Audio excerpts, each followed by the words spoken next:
या कार्यक्रमाचे प्रस्तुत करते ग्रीन हार्वेस्ट. ग्रीन हार्वेस्ट नैसर्गिक पेंडीयुक्त खत, नेचर केअरची युक्ती, रासायनिक खतांपासून मुक्ती. Green harvest. नमस्कार, मी देवयानी. मुंबई तकच्या वेदर रिपोर्टमध्ये तुमच्या सगळ्यांचं स्वागत आहे. 6 जुलैला जेव्हा अतिमुसळधार पाऊस झाला त्यानंतर असं सांगण्यात आलेलं होतं किंवा असा अंदाज बांधण्यात आलेला होता की 8 तारखेपर्यंत म्हणजे 8 जुलैपर्यंत असाच मुसळधार पाऊस असेल आणि त्यानंतर त्याची तीव्रता कमी होईल.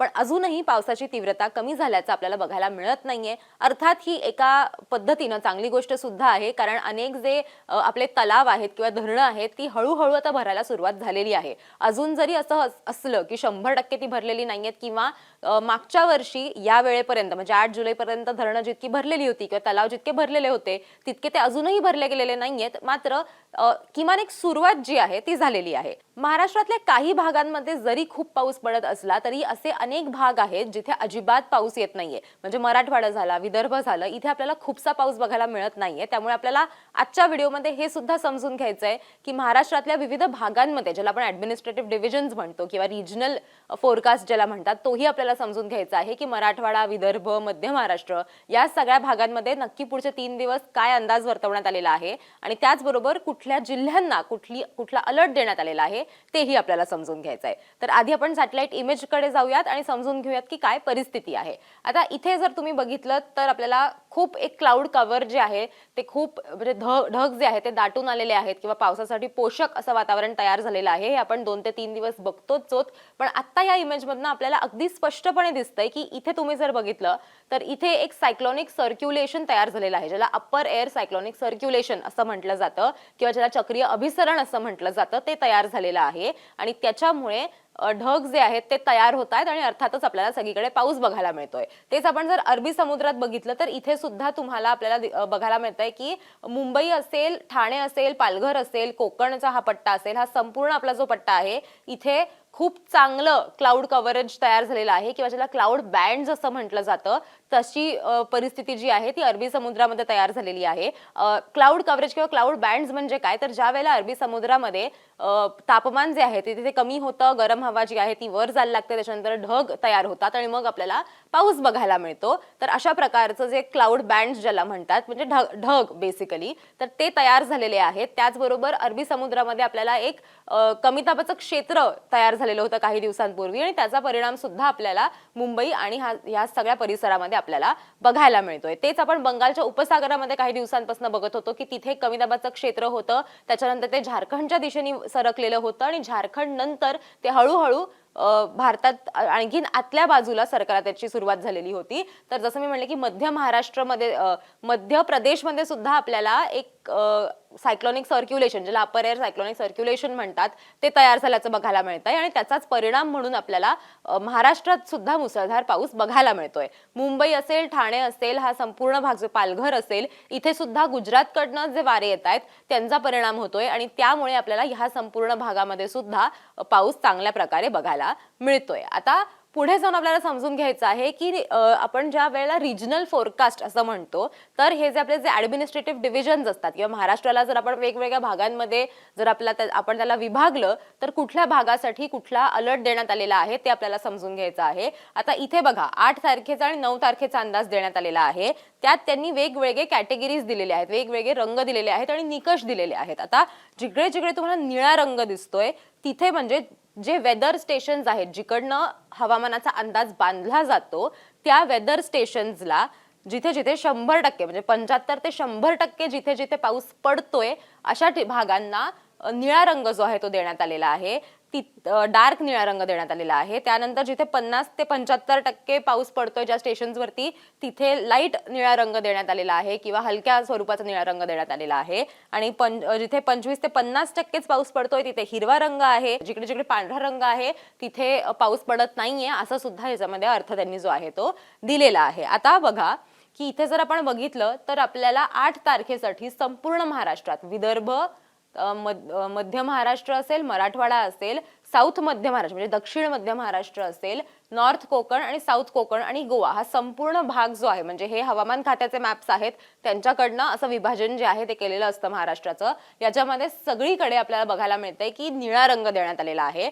एस्पेशली हा जो भाग आहे इथला सगळा म्हणजे नाशिक, अहिल्यानगर हा जो इथला परिसर आहे, किंवा त्याच्यानंतर आपण म्हटलं जसं की मुंबई असेल, ठाणे असेल, पालघर असेल, किंवा आपण जसं जसं खाली सरकू की रायगड असेल, इथे सगळीकडे डार्क निळा रंग देण्यात आलेला आहे. इव्हन कोल्हापूर, सांगली, सोलापूर हा जो भाग इथे येतो या भागामध्ये सुद्धा त्यांच्याकडनं डार्क निळा रंग देण्यात आलेला आहे. म्हणजेच काय तर इथे 75 ते 100% तिथे जे वेदर स्टेशन्स आहेत तिथे आपल्याला पाऊस बघायला मिळतोय. आणि तो कशा प्रकारचा पाऊस आहे तर तो वाईड स्प्रेड आहे आणि तो या भागातल्या सगळ्या भागांमध्ये साधारण आपल्याला बघायला मिळतोय, ज्याला मोस्ट प्लेसेसमध्ये वाईड स्प्रेड रेन असं त्यांनी कॅटेगराईज त्याला केलेलं आहे. तर हे आपल्याला 8 तारखेसाठी बघायला मिळतंय. तेच आपण जर विदर्भ आणि मराठवाड्यातले काही भाग बघितले, म्हणजे नांदेड असेल, हिंगोली असेल, हे सगळे जर आपण भाग बघितले, किंवा विदर्भामध्ये अमरावती, अकोला, वाशिम, भंडारा, गोंदिया हे संपूर्ण भाग जर आपण बघितले तर इथे त्यांनी लाईट निळा रंग जो आहे तो दिलेला आहे. त्याच्यामध्ये त्याची कॅटेगरी काय असते की fairly wide spread at many places, म्हणजे इथे अगदी सगळीकडेच खूप पाऊस पडतोय अशातला भाग नाहीये, पण बऱ्याचशा ठिकाणी म्हणजे 100 जर भागांमध्ये त्यांनी त्याला डिवाइड केलं असेल त्याच्यातल्या किमान 75 जागी तरी पाऊस पडतोय असा आपल्याला याच्यातनं अर्थ आपण काढू शकतो.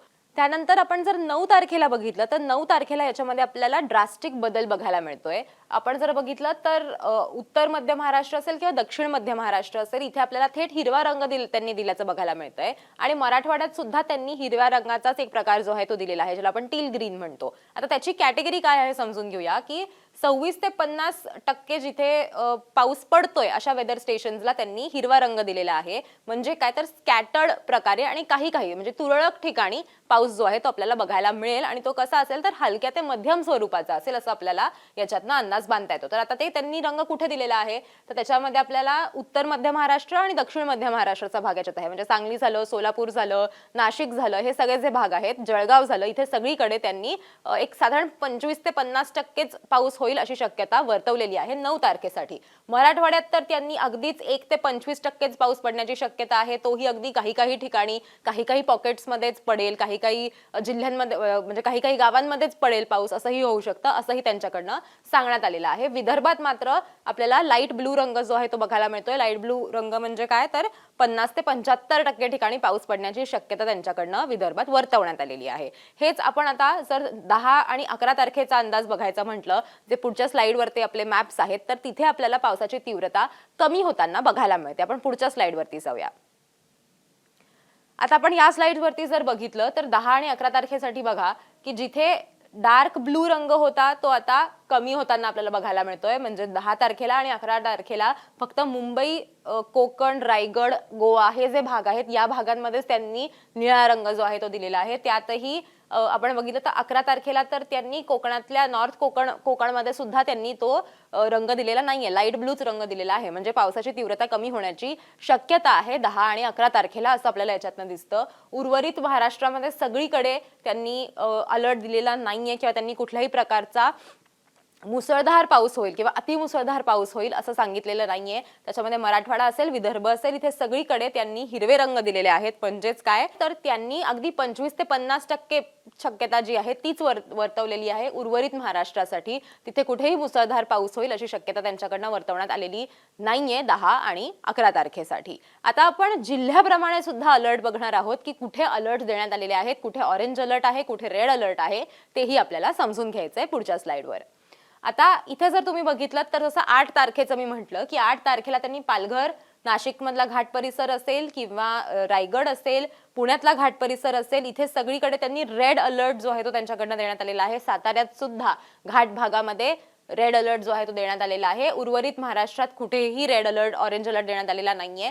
मध्य महाराष्ट्रातला जो काही भाग आहे म्हणजे उत्तर मध्य महाराष्ट्र, जे हवामान खातं ज्याला उत्तर मध्य महाराष्ट्र म्हणतं, त्या भागामध्ये म्हणजे जळगाव असेल, धुळे असेल, नंदुरबार असेल, संभाजीनगर असेल, अहिल्यानगर असेल, नाशिक असेल, इथे सगळीकडे त्यांनी येलो आणि ऑरेंज अलर्ट दिलेला आहे. ऑरेंज अलर्ट फक्त नाशिकला आहे.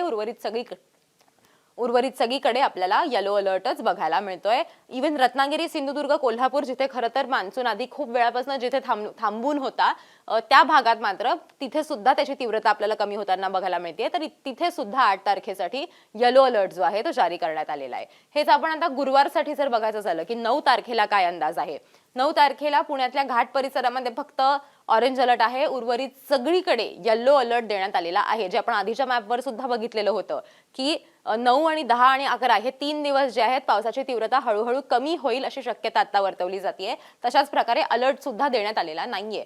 तर पालघर, ठाणे, मुंबई, रायगड, रत्नागिरी, कोल्हापूरमधला घाट परिसर असेल, नाशिक असेल, धुळे असेल, जळगाव असेल, विदर्भामध्ये आपण बघितलं तर चंद्रपूर असेल, गडचिरोली असेल, इथे सुद्धा सगळीकडे त्यांनी येलो अलर्ट जो आहे तोच दिलेला आहे. फक्त घाट परिसरात आपल्याला ऑरेंज अलर्ट बघायला मिळतोय.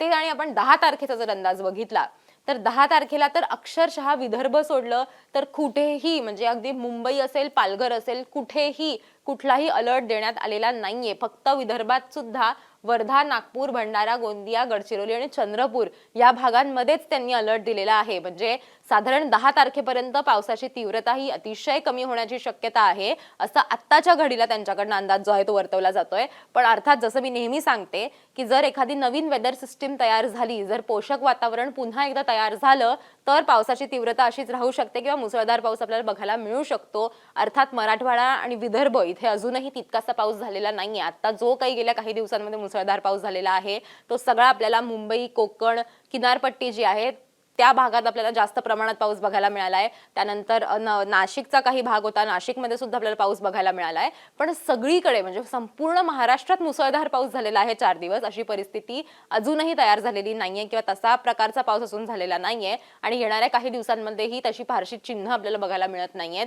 पण अर्थात कोकणातला जो भाग आहे तिथे पावसाची तीव्रता आता हळूहळू कमी होईल असा अंदाज वर्तवलेला आहे पुढच्या 3 दिवसांसाठी. मुंबईमध्ये सुद्धा गेल्या 4 दिवसांमध्ये जसा मुसळधार पाऊस झाला तसा मुसळधार पाऊस पुढच्या 3 दिवसांमध्ये होईलच अशी शक्यता वर्तवण्यात आलेली नाहीये. हळूहळू मुंबईमध्ये सुद्धा त्याची तीव्रता जी आहे ती कमी होईल आणि हलक्या ते मध्यम स्वरूपाचा पाऊस किंवा मध्यम ते मुसळधार स्वरूपाचा पाऊस आपल्याला बघायला मिळू शकतो असा आत्ताच्या घडीला तरी अंदाज वर्तवण्यात आलेला आहे. तुमच्या जिल्ह्यात काय परिस्थिती आहे ते आम्हाला कमेंट करून नक्की सांगा आणि अर्थातच मुंबई तकला सबस्क्राईब केलं नसेल तर मुंबई तकला सबस्क्राईब करायला विसरू नका.